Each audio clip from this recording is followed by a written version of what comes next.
Now to the latest on the pandemic overseas. China is reporting that COVID hospitalizations in Wuhan are down to 0. And in the UK, Prime Minister Boris Johnson is back at work after a tough battle with the virus. James Longman has more in London. Good morning, James.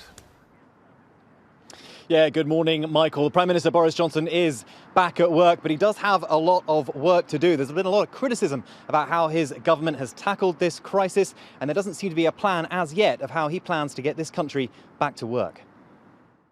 This morning, UK Prime Minister Boris Johnson is finally back at work after 2 weeks recuperating from the coronavirus, which put him in the ICU for 3 nights. Britain badly needs its leader back, still without a clear plan out of the crisis. I entirely share your urgency. It's the government's urgency. And yet we must also recognise the risk of a second spike. He'll have to find a way to follow some of Europe's hardest hit countries as they begin to ease restrictions. Spain partially lifting its national lockdown, children now finally able to get a small taste of freedom, walking the streets for the first time in 6 weeks. Over the weekend, the country reported its lowest one-day COVID-19 death toll in over a month. But those numbers are still striking, nearly 300 fatalities.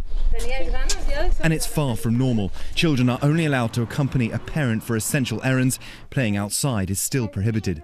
At the epicenter of the virus in Wuhan, Chinese officials say there are no more COVID-19 patients in their hospitals. But now, with fears of a second wave, precautions are being taken across the country. In Beijing, gyms and swimming pools are still shut down, and temperature checks are mandatory before entering businesses. Meanwhile, Australia is rolling out a tracking app. It's called COVID Safe, and it uses Bluetooth technology to monitor the virus in the population. The Prime Minister says that when 10 million people have downloaded it, the country will be ready to go back to work. And as of this morning, 1 million people have downloaded that app. Amy? All right, James Longman, everyone trying to figure out how to reopen. So let's bring in our chief medical correspondent, Dr. Jennifer Ashton. And Dr. Ashton, the WHO over the weekend said that surviving COVID-19 right now, they don't believe necessarily prevents you from being infected again. So when can we expect to know the answer to that? How long do these types of studies take?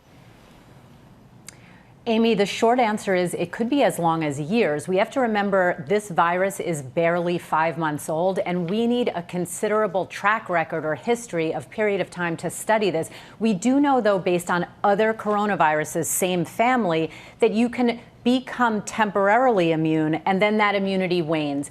Also, when you talk about these antibodies, we don't yet know whether it's possible to have high level, but antibodies that are weakly effective at blocking re-exposure or reinfection. So there's still a lot to learn when it comes to long-term immunity. And then we hear from Dr. Birx, the coronavirus task force coordinator, saying over the weekend that she thinks we need a huge breakthrough in testing for the country to get back to normal. What exactly is she talking about? What does she have in mind?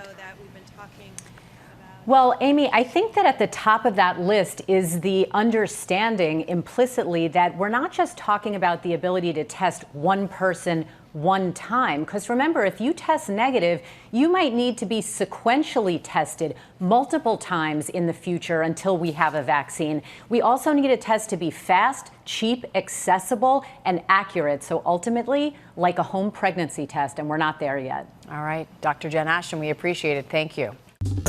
Well, hey there, GMA fans. Robin Roberts here. Thanks for checking out our YouTube channel. Lots of great stuff here. So go on, click the subscribe button right over here to get more of awesome videos and content from GMA every day, anytime. We thank you for watching, and we'll see you in the morning on GMA.